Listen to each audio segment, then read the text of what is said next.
जाते भय अरहंतादि महान। करि मंगल करि हो महान, ग्रंथ करण को काज। जाते मिले समाज सब, पावे निज पद राज। 5वें अध्याय का महत्वपूर्ण प्रकरण हम देख चुके हैं, जिसमें अन्य मत में वर्णित जैन धर्म के उल्लेख और इस माध्यम से जैन दर्शन की प्राचीनता तथा उत्तमता को हमने देखा। अपने माल को तो सभी अच्छा ही कहते हैं, लेकिन जिसके माल को दूसरे दुकान वाले भी अच्छे कहते हो, वह विचारणीय है। ये उनकी सरलता की भी निशानी है कहने वालों की, और माल की भी इतनी ताकत है। दोनों बातें। मैंने आपको एक इंस्टेंस थोड़े टाइम पहले कभी सुना होगा। एक मिश्रीलाल गंगवाल नाम के पॉलिटिशियन हुए हैं, मध्य प्रदेश के सहकार मंत्री रहे हैं, ऊंची पोस्ट पर रहे हैं, जैन। तो एक बार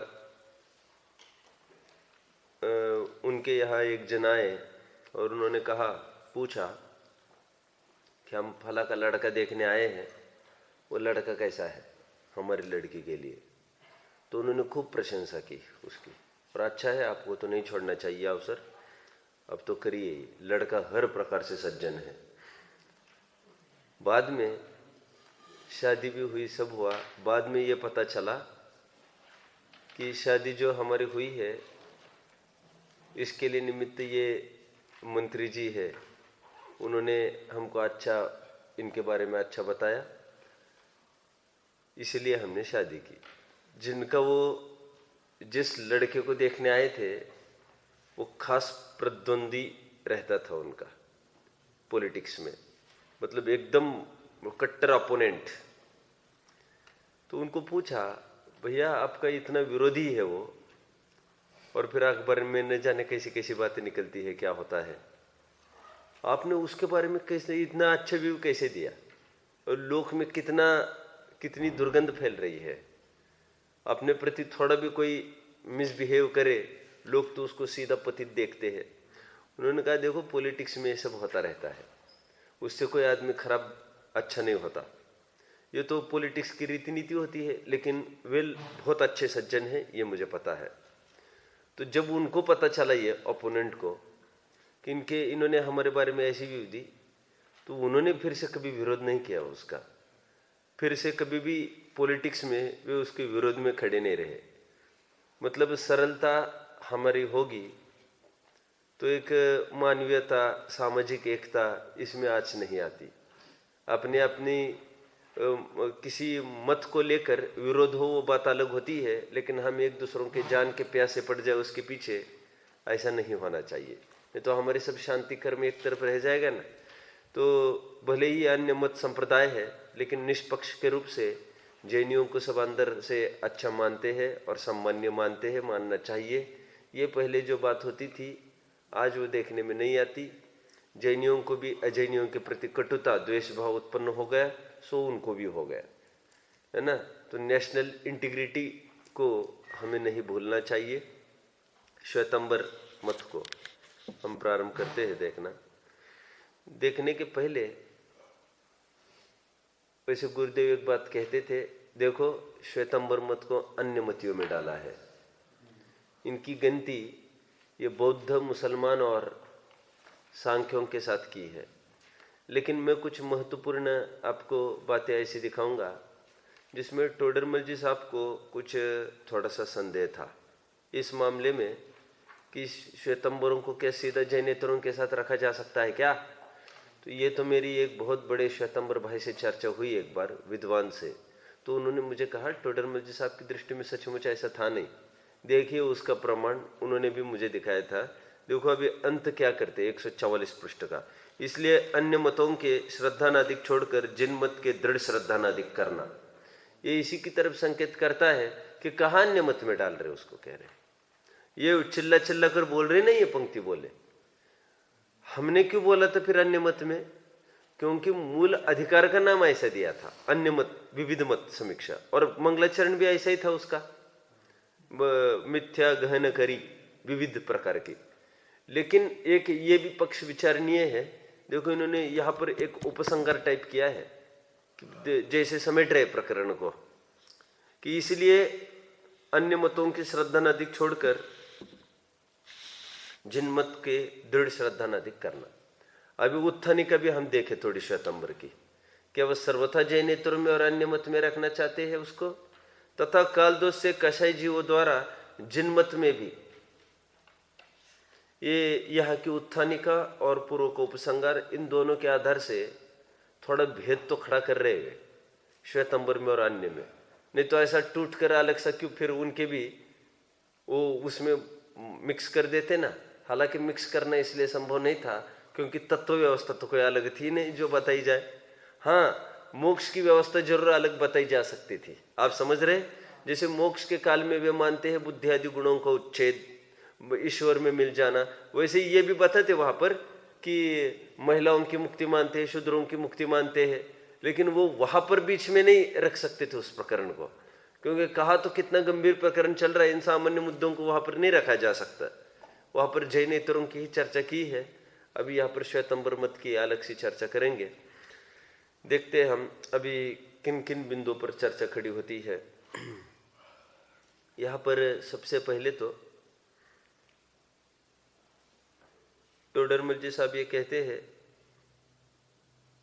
कि तुम्हारे जो ग्रंथ है, ग्रंथों की बात प्रारंभ करते हैं कि तुमने ये जो तुम्हारे ग्रंथ है ये तुम्हारे गणधर ने लिखे कि किसी और ने लिखे। पहला प्रश्न टोडरमल जी साहब का।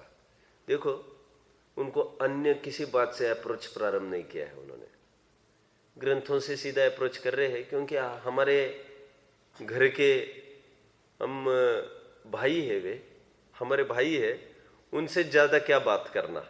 उनसे कह रहे लेकिन जो आपके ग्रंथ है वे 32 आगम कहते हैं और 12 अंग, ऐसे वो मानते हैं वे, और अभी भी उसकी हयाती वे मानते हैं। आपको पता है ना, आपको नहीं ज्ञान में। उनके यहाँ एक एक ग्रंथ मिलेंगे आपको। ग्रंथ का नाम आचरांग, ग्रंथ का नाम समवायांग, ग्रंथ का नाम सूत्रकृतांग, समझ रहे, उपासक अध्ययनांग। आपको एक एक अंग के एक एक जिनवाणी मिलेगी। हो गए 12 अंग, ये 12 अंग कह रहे हैं। टोडरमल जी साहब ने पहला प्रश्न पूछा है, क्योंकि उनसे ज्यादा क्या कहे, वे भी वितरागी भगवान को मानते हैं। कह रहे ये जो तुम्हारे ग्रंथ है ये गणधर ने रचे है कि गणधर के कहे अनुसार किसी और ने रचे हैं। पहला प्रश्न टोडरमल जी साहब ने किया इनको। अब देखिए थोड़ा वर्गीकरण इसका करेंगे। श्वेतांबर मत वाले किसी ने सूत्र बनाए, उन्हें गणधर अधिक बनाए कहते हैं। इसको रोमन 1 कर दो आप।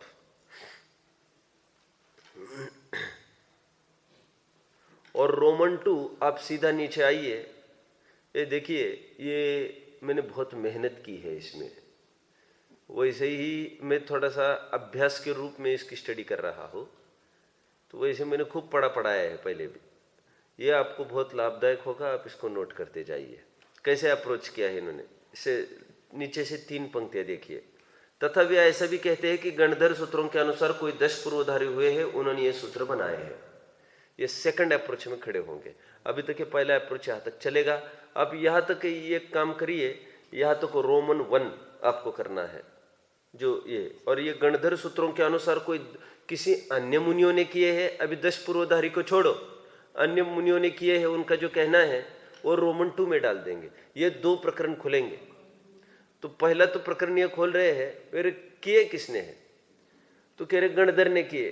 तो पहली बात तो वे कह रहे हैं यदि गणधर ने किए हैं तो जितने प्रमाण कहे हैं उसके, जैसे आपने सरस्वती पूजन पढ़ी होगी सबने, तो उसमें सबके अपने अपने श्लोक प्रमाण बताए हैं। कितने करोड़ श्लोक प्रमाण अक्षरांक कितना बताया?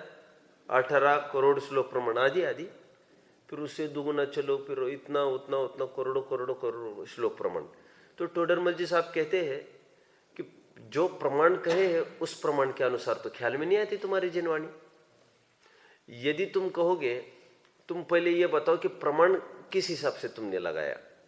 कह रहे यदि तुमने विभक्ति के अंत को प्रमाण कहते हो तब तो फिर जितना वर्णन तुम्हारे ग्रंथों में किया है उससे ज्यादा बड़े बड़े ग्रंथ है ये, और फिर जितना प्रमाण लिया जाना चाहिए, इतने अक्षरों के बाद इतना श्लोक कहना, उसके अनुसार देखे तब तो फिर बहुत ही छोटे ग्रंथ है।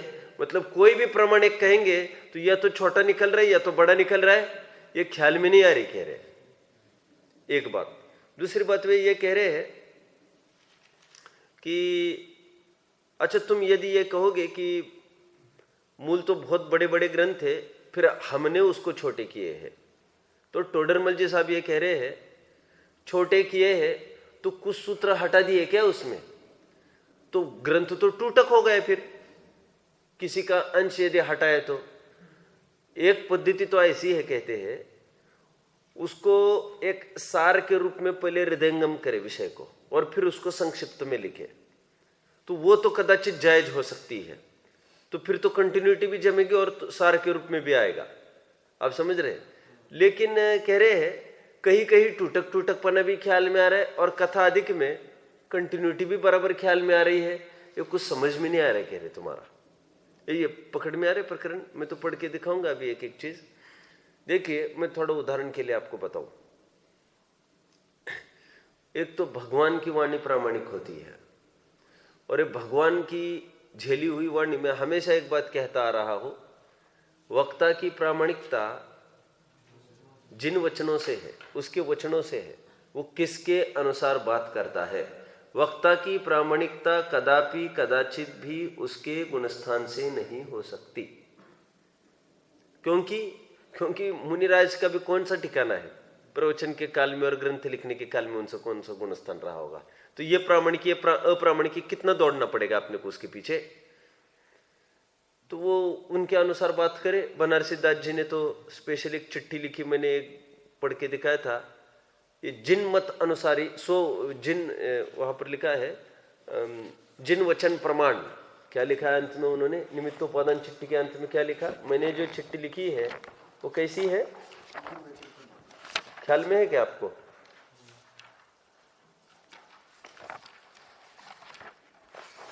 तीनों चिट्ठियों को देखिए, राइट, और सुमति प्रमाण भी लिख रहे हैं और केवल वचनानुसारी भी लिख रहे हैं। ये हमारी जो हमने लिखी है ये चिट्ठी, ये भगवान के वचन अनुसार लिखी है, और सुमति प्रमाण मतलब, और हमने भी समझने में कोई गड़बड़ की होगी तो हमको जितनी पकड़ में उतने हमने लिखी, अनुभव की बात नहीं लिखी यहाँ पर। आप समझ रहे हैं? अब रहस्यपूर्ण चिट्ठी में देखिए आप, रहस्यपूर्ण चिट्ठी में क्या लिखा ऐसा। और भी भैया तुम देखो 349 पेज पर उनका उत्तर अपने बुद्धि अनुसार लिखा है, हूबहू बात मिल रही है आपको। तुम भी जिनवानी से तथा अपनी परिणति से मिलान करना, हूबहू बात है कि नहीं। तो कहना क्या चाह रहा हूं वैसे मैं ये कहना चाह रहा हूं, या तो भगवान की वाणी हो या तो इसमें दो व्याकरण होंगे। भगवान के कहे अनुसार जो वाणी बोल रहा है उसको भी जिन वचन कहेंगे, और जिनेन्द्र के मुख से आए हुए वचन है उनको भी जिन वचन कहेंगे। इसको भी उपचार से जिन वचन कहेंगे कि नहीं अपन? ठीक है, एक बात तो ये हुई। दूसरी बात ये है, जैसे नहीं समझ में आ रहा क्या? ठीक है, देखो जैसे आजकल फोटोज वगैरह बनाते हैं ना, फोटोज, तो फोटो का ये कहते हैं भाई इतनी बड़ी फोटो है, इतनी छोटी करनी है। तो छोटी करने की पद्धति क्या है, कहीं से उसको काट दो, ये पद्धति नहीं है उसकी, उसी को छोटा करना है। तो सभी फीचर्स उसमें बनने चाहिए, और उसी को बड़ा करना है तो ऐसे थोड़ी पैर ही बढ़ा दिए, उसी को सभी फीचर्स को बढ़ा दिया। मैं इतना क्यों उदाहरण दे रहा हूं, इसलिए मैं दे रहा हूं क्योंकि ग्रंथों को भी छोटा बड़ा ऐसे किया जा सकता है। सार के रूप में जैसे समय सार पढ़ के कोई संक्षिप्त समय सार लिख सकता है। समय सार का सार 25 प्रवचन है डॉक्टर साहब के, आपको पता है।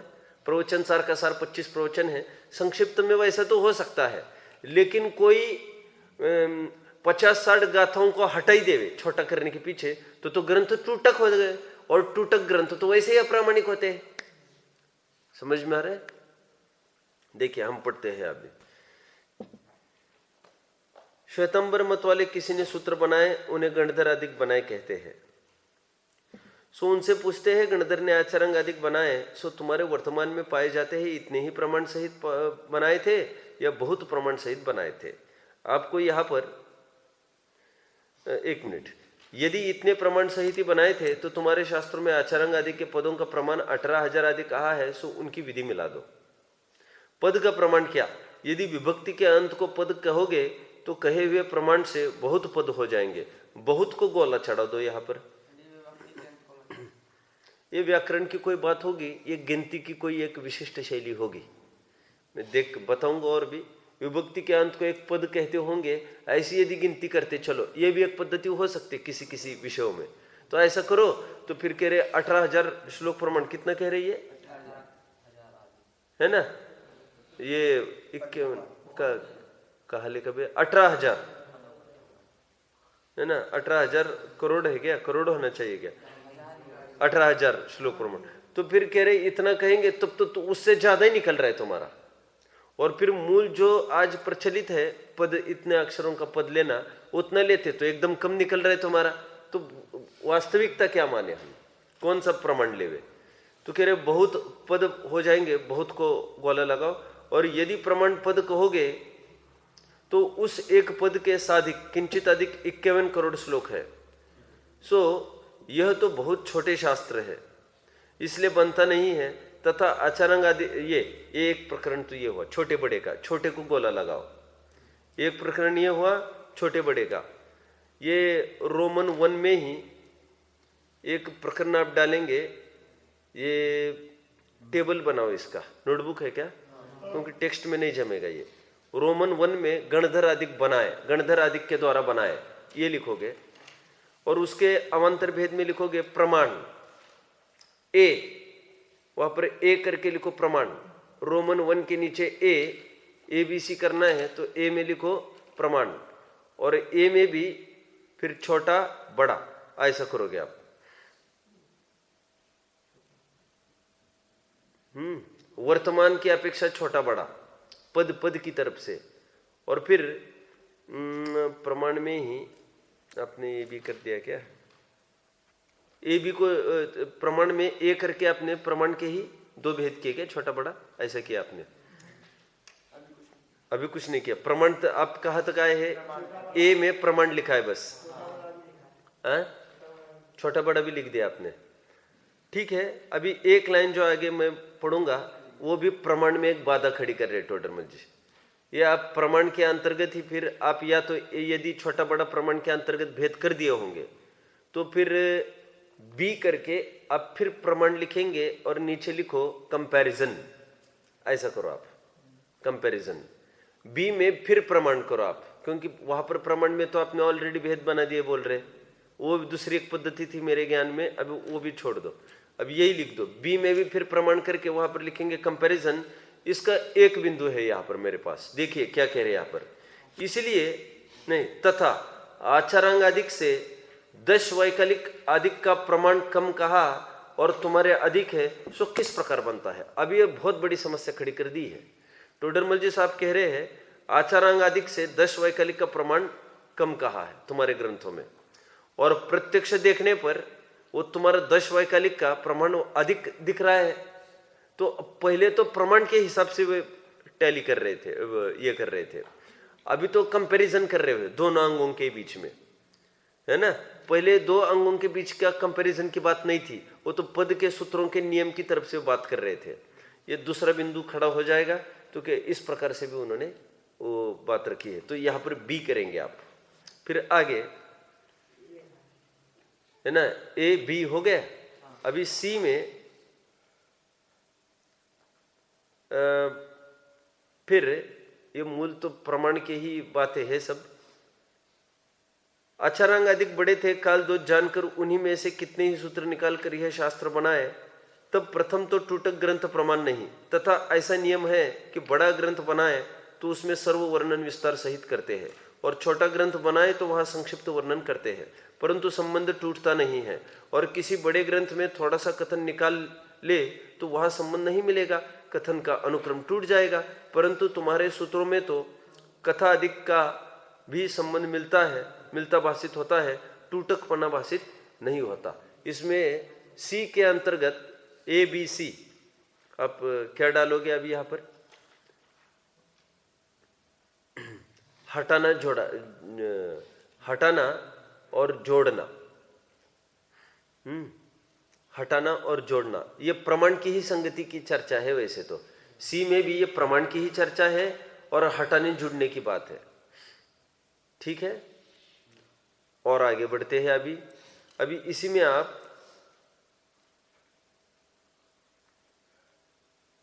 अब ये प्रमाण के अलावा एक प्रकरण है, आप एक काम कर सकते हैं। वैसे ये आपने ABC जो किया है वे सब प्रमाण की ही चर्चा है, तो आप सबको A करके सिंपल 1 2 3 कर दो आप, तो A का प्रकरण प्रमाण के लिए नक्की हो जाएगा। आप समझ रहे हैं सब मेरी बात को? कर दो ऐसा। दीपेश समझ में आया मैंने क्या कहा?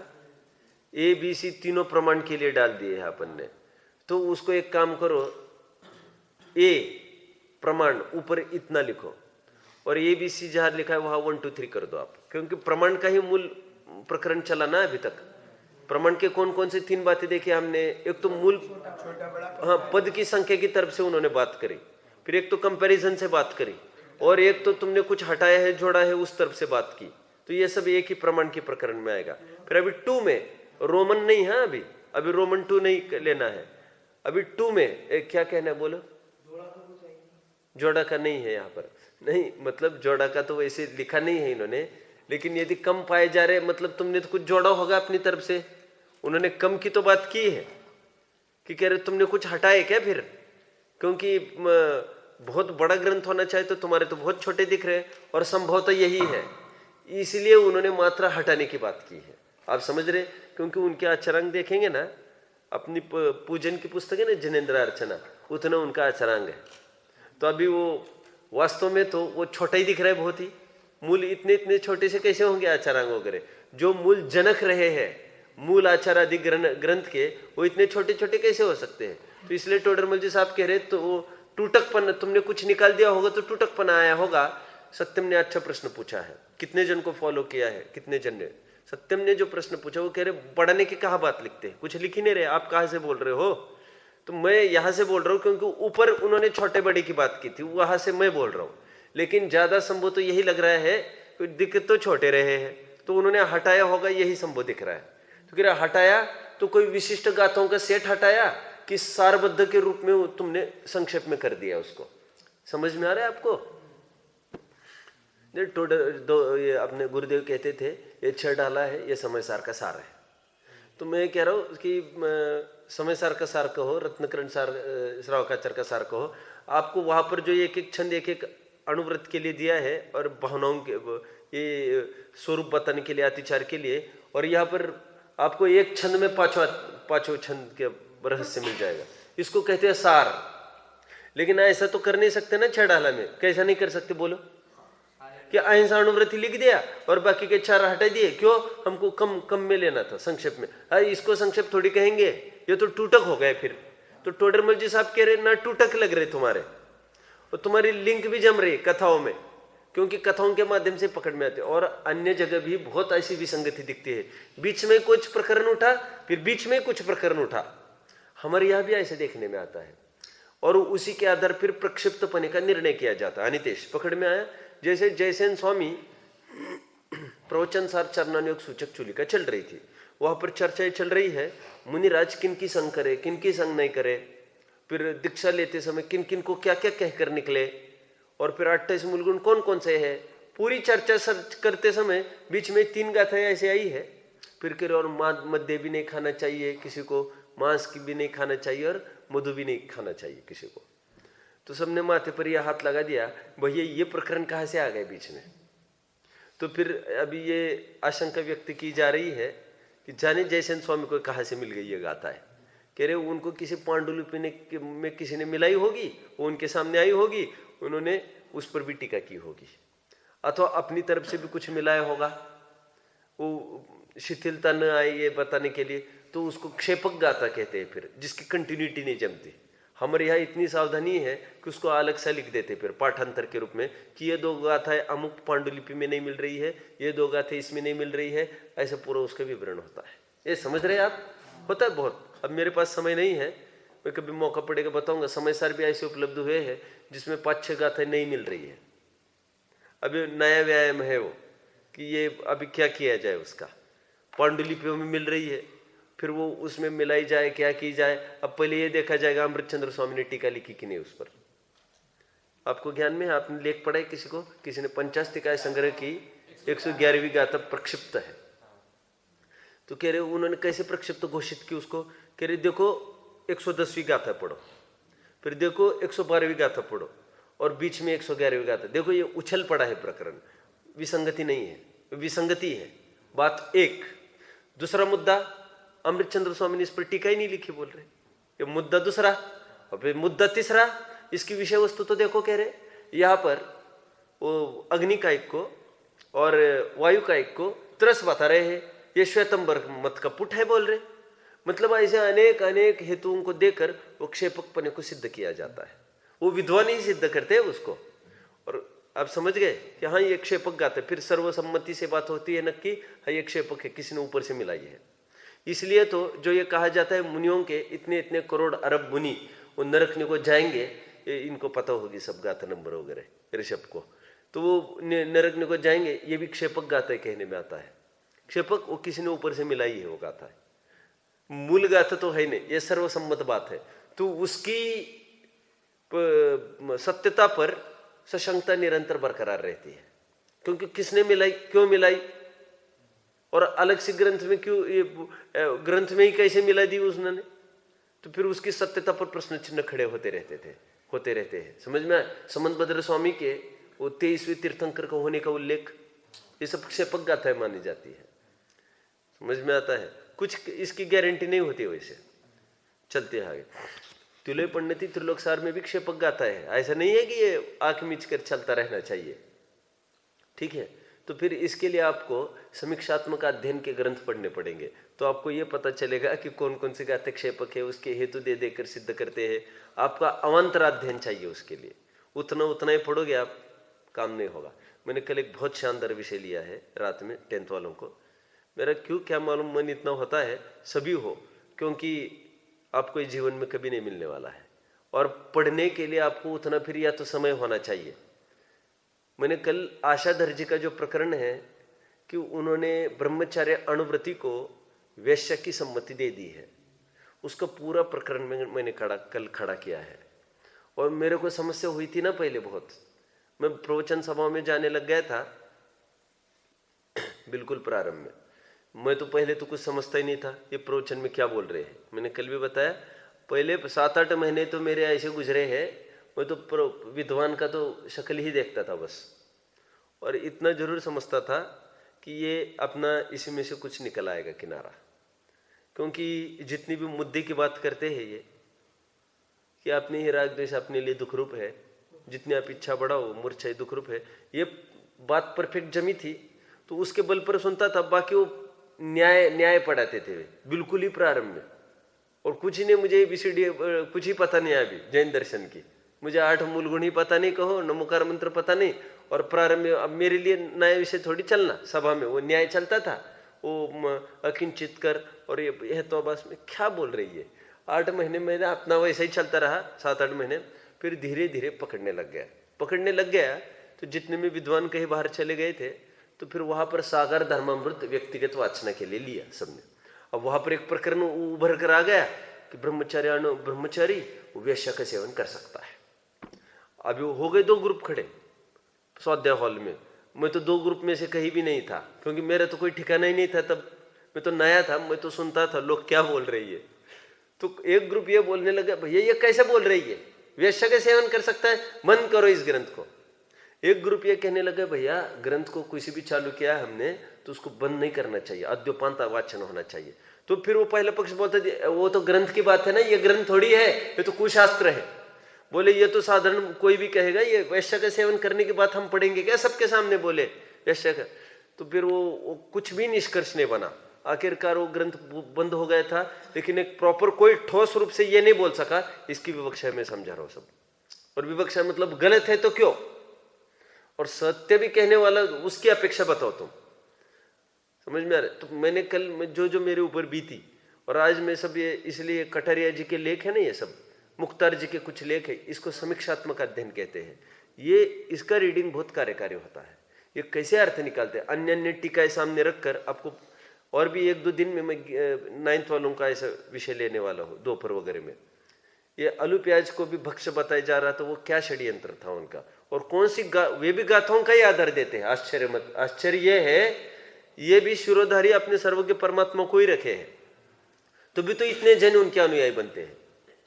अब ज्ञान में है ना आपको, कितने ही मुनियों ने फिर आलू खाना चालू किया था, क्योंकि यहां पर लिखा है, ये लिखा है मूल फल शाक शाका, और वहां पर लिखा है कंदमूल। कंदमूल को आगी पर मुनिराज कंदमूल को अग्नि से पक्व होने पर ही खाते हैं। 857वीं गाथा मूलाचार के क्या लिखा, ये इसको उसको उसको और कंदमूल को अग्नि पर पकाया हुआ हो तो ही वो लेते हैं। अब वो फिर वो सब आधार देते फिर वे सबको, ये कंदमूल यहां लिखा, विस्तृत चर्चा है उसकी। तो फिर और आधार देते थे वो यहाँ की, वो मूल फल शाक शाका प्रसून कंद बीजानी, यहां पर लिखा। तो उसको भैया ये कंद और मूल ये शब्द अलग अलग है यहाँ पर, ये कंदमूल एक शब्द नहीं, देखो यहाँ पर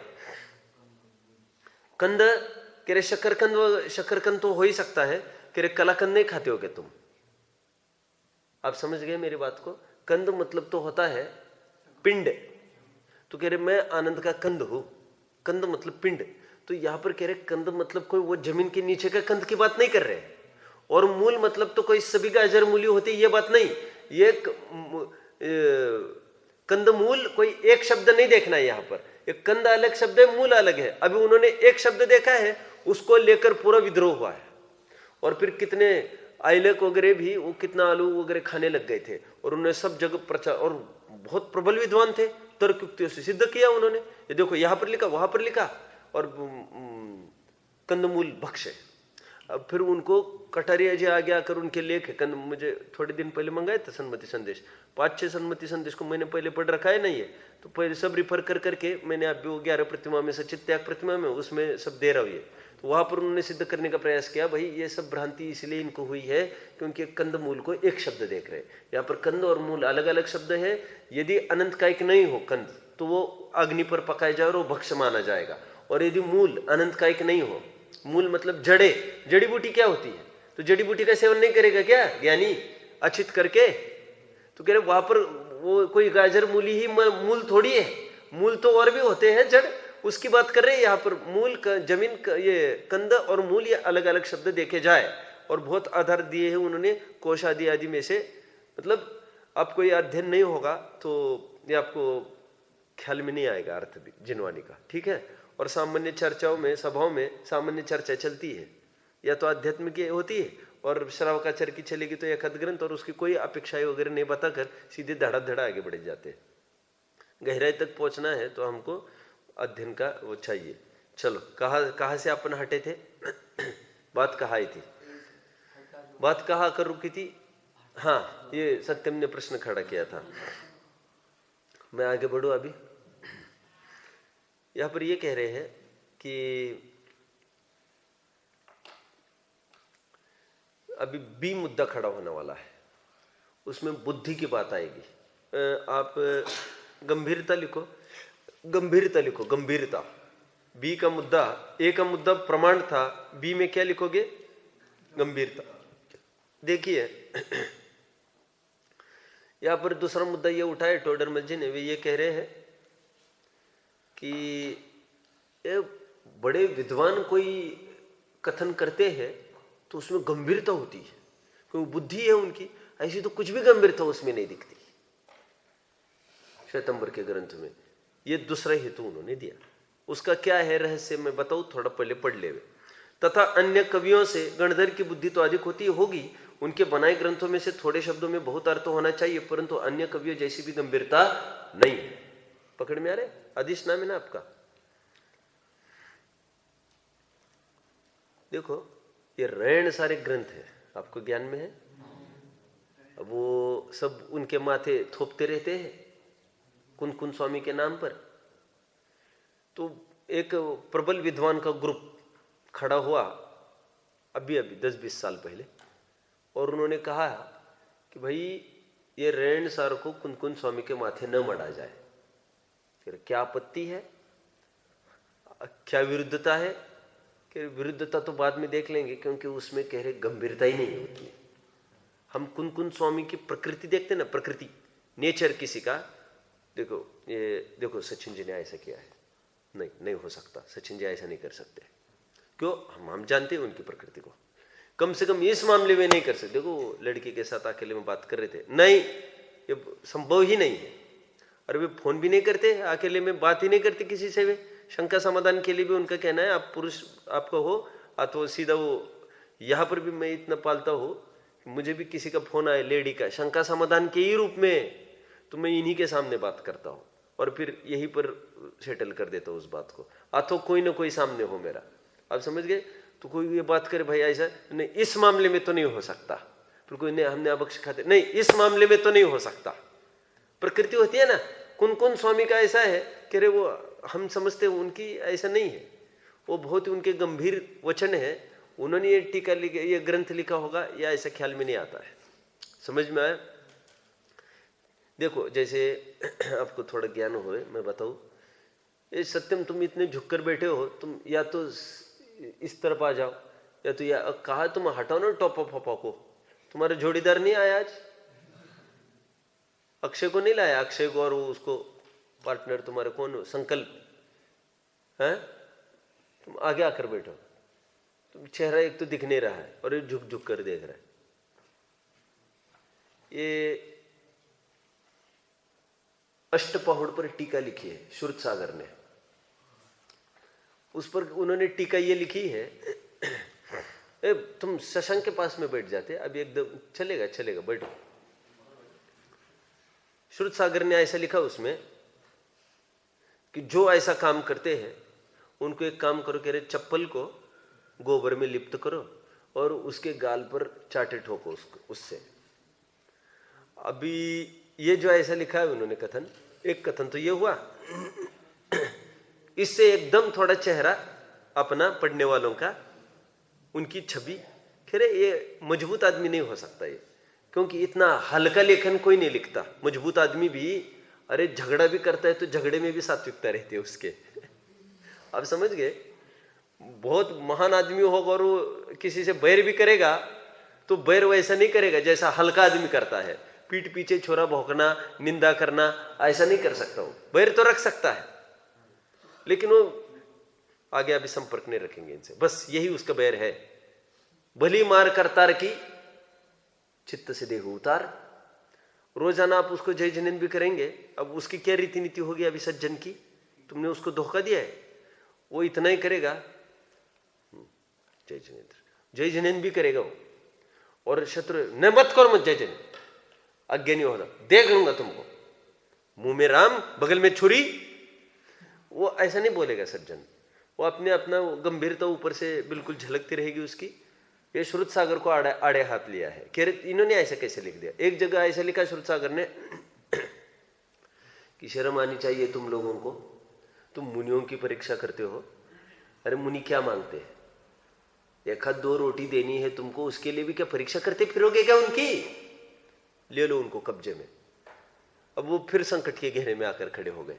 कह रहे इन्होंने ऐसा कथन किया, जहां पर जिनवानी में सर्वत्र बोला जा रहा है परीक्षा किए बिना बिल्कुल नहीं करना, कोई एक कदम भी नहीं उठाना, ये नहीं हो सकता। तो फिर वो गंभीरता नहीं दिखती कथन में, तो फिर तुरंत वक्त पर प्रश्न चिन्ह आकर खड़ा होता है। तो रेण सार में थोड़ी सी ऐसी ढीलापन है, तो प्रश्न चिन्ह आकर खड़ा हो गए कि कुन स्वामी का है कि नहीं। तो बहुत जन कह रहे कुन स्वामी का नहीं, कुन के नाम के दूसरे कोई भट्टारक हुए होंगे, तो वो जोड़ते होंगे स्वयं को कुंद आचार्य, उनका होगा किसी का। अभी क्या कहना है मुझे, टोडरमल जी साहब उनको कह रहे तुम्हारे ग्रंथ में ऐसी कोई गंभीरता नहीं ख्याल में आती। आयुष गणधर यदि लिखते बुद्धि वाले तो थोड़ी गंभीरता होनी चाहिए थी, ऐसी कोई रहस्य वाली बातें इसमें आ नहीं रही है। ये दूसरा मुद्दा इन्होंने दिया। आगे बढ़े।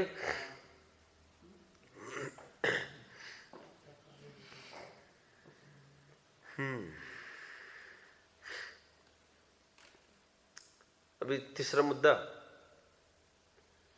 आप ऐसे लिखेंगे, फर्स्ट पर्सन। फर्स्ट पर्सन को क्या उत्तम पुरुष कहते हैं क्या, प्रथम पुरुष क्या कहते हैं, प्रथम पुरुष। और थर्ड पर्सन को उत्तम पुरुष कहते हैं। मैं जानता नहीं, मेरा दुर्भाग्य बहुत ये रहा, मेरी संस्कृत थी नहीं मेरी 10th तक, और बाद में तो पढ़ने का सवाल ही खड़ा नहीं हुआ मेरा व्याकरण बहुत ही ढीला रहा। ये फर्स्ट पर्सन कहेंगे किसको, प्रथम पुरुष। अभी कह रहे हैं जब भी ग्रंथ लिखे जाते हैं, मेरे मुक्ति हमेशा एक बात कहती है, मैं उसको उदाहरण देकर आगे बढ़ता हूँ। बोले हमारी एक मैडम है, वो कभी भी बात करते समय ऐसी करती है किसी के साथ, देखो आप यदि नोटबुक नहीं देंगे तो प्रज्ञा मैम नाराज हो जाएगी। क्या बोलती है, तो आप ये नहीं, तो भैया प्रज्ञा मैम है कौन, नहीं मैं ही तो हूं, तो फिर आप सीधा बोलो ना, मैं नाराज हो जाऊंगी।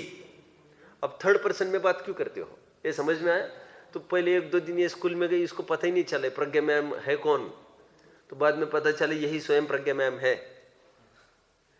मैं ये कहकर क्या कहना चाहता हूं, जब आप ऐसे, मैं यहां से बोलूं सत्यम आप ध्यान नहीं देंगे तो सचिन जी नाराज हो जाएंगे, तो आपको ये लगेगा सचिन होगा कोई थर्ड पर्सन, कम से कम कोई भी होगा, ये तो नहीं होगा आदमी जो बोल रहा है। सचिन बोला है उसके बारे में जाता है जो थर्ड अलग हो, तो कह रहे उनके जितने भी ग्रंथ है वो ऐसे है, गणधर ने ऐसा उत्तर दिया, श्रेणिक ने प्रश्न पूछा, गणधर ने उत्तर दिया। यदि कह रहे गणधर वो लिखते ग्रंथ तो वे फर्स्ट पर्सन कहकर लिखते ना, फिर मुझे पूछा मैंने उत्तर दिया, फिर वे क्यों ऐसे लिखते, श्रेणिक ने उनको उत्तर दिया और उन्होंने कहा, थर्ड पर्सन में क्यों लिखा है बोले ऐसा, आप समझ रहे। तो आप इसमें क्या लिखोगे, टॉपिक में हेडिंग में क्या डालोगे, फर्स्ट पर्सन, ठीक है क्या। अब देख लेना, आपको यदि अच्छा कोई मुद्दा ख्याल में आ रहा है तो मुझे बताना। मैं यहां पर पढ़ता हूं, तथा जो ग्रंथ बनाए वह अपना नाम ऐसा नहीं रखता कि अमुक कहता है, मैं कहता हूं ऐसा कहता है। शैलेंद्र समझ में आ रहा है, भूपेंद्र शैलेंद्र कहाँ गया आज, पेपर है, ठीक है।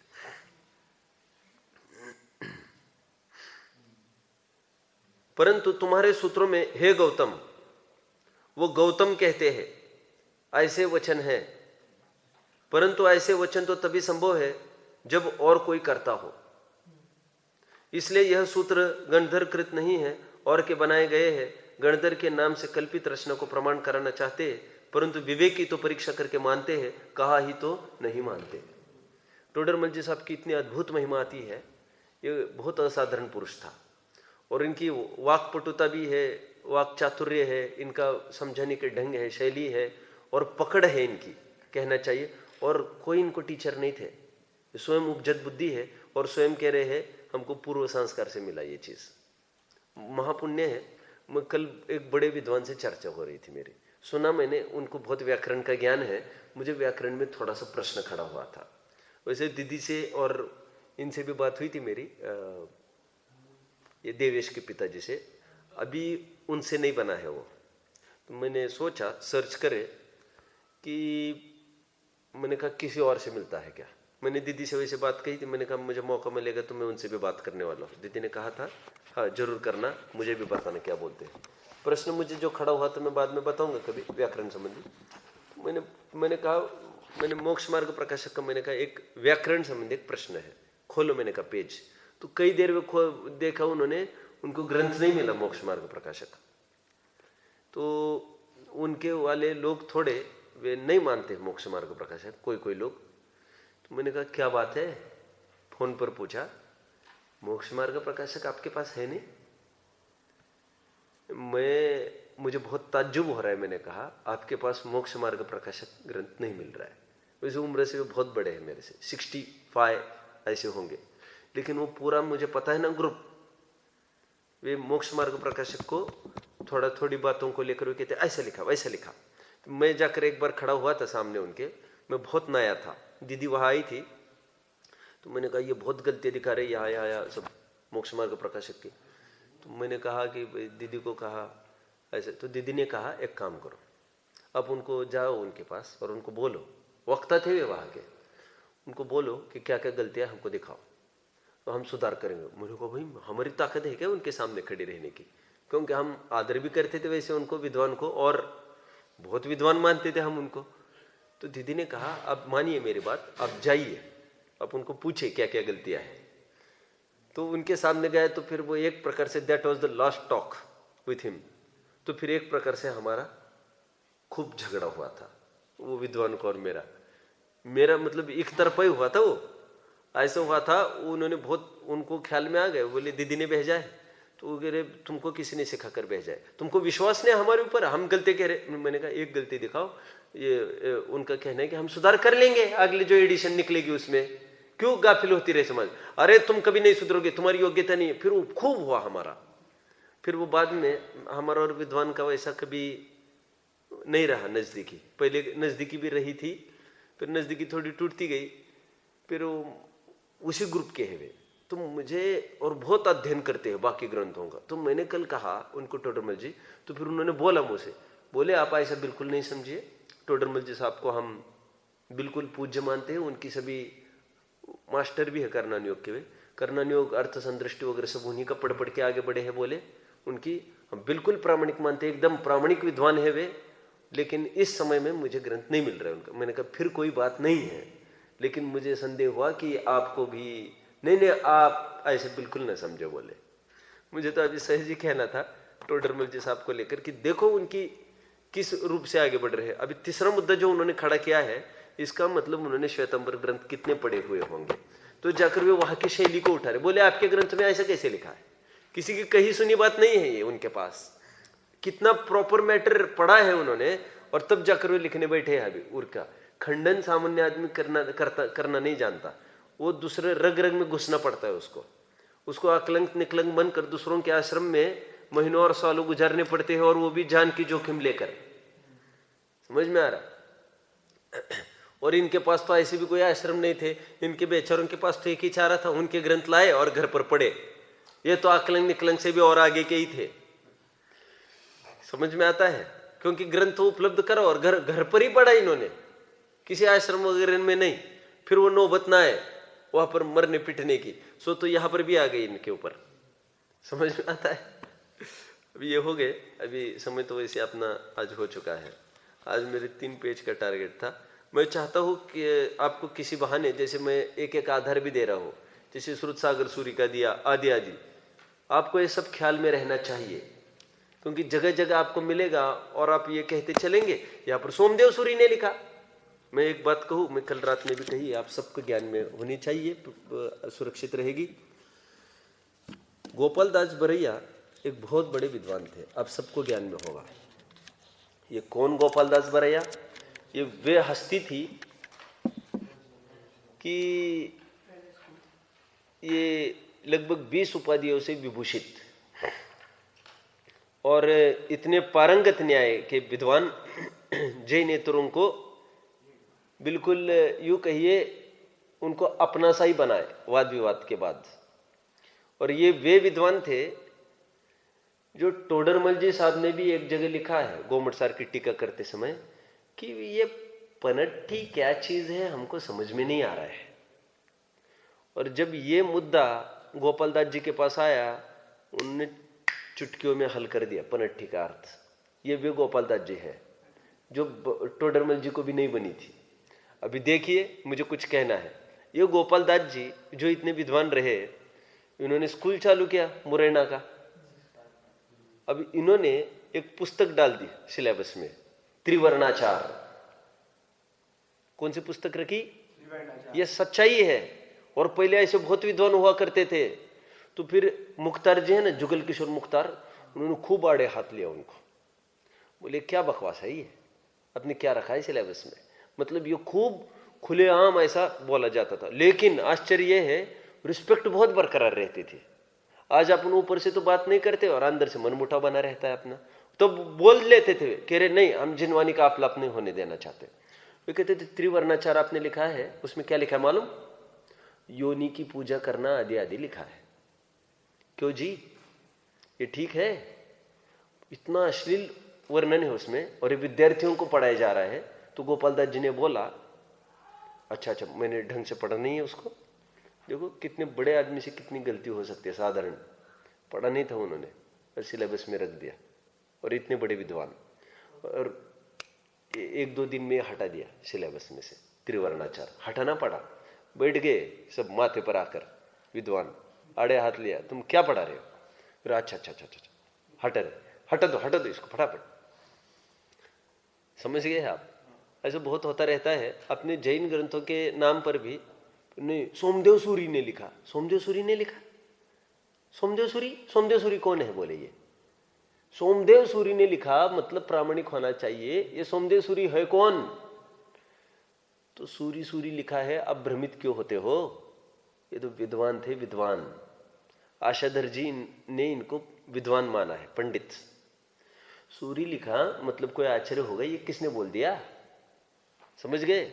और फिर ये अरहत दास कवि हुए हैं, वे तो आशाधर जी को भी वो सूरी लगाते थे। और ये सब प्रचलित बात है कि आशाधर जी विद्वान थे। मैं ये कहकर क्या कहना चाहता हूं?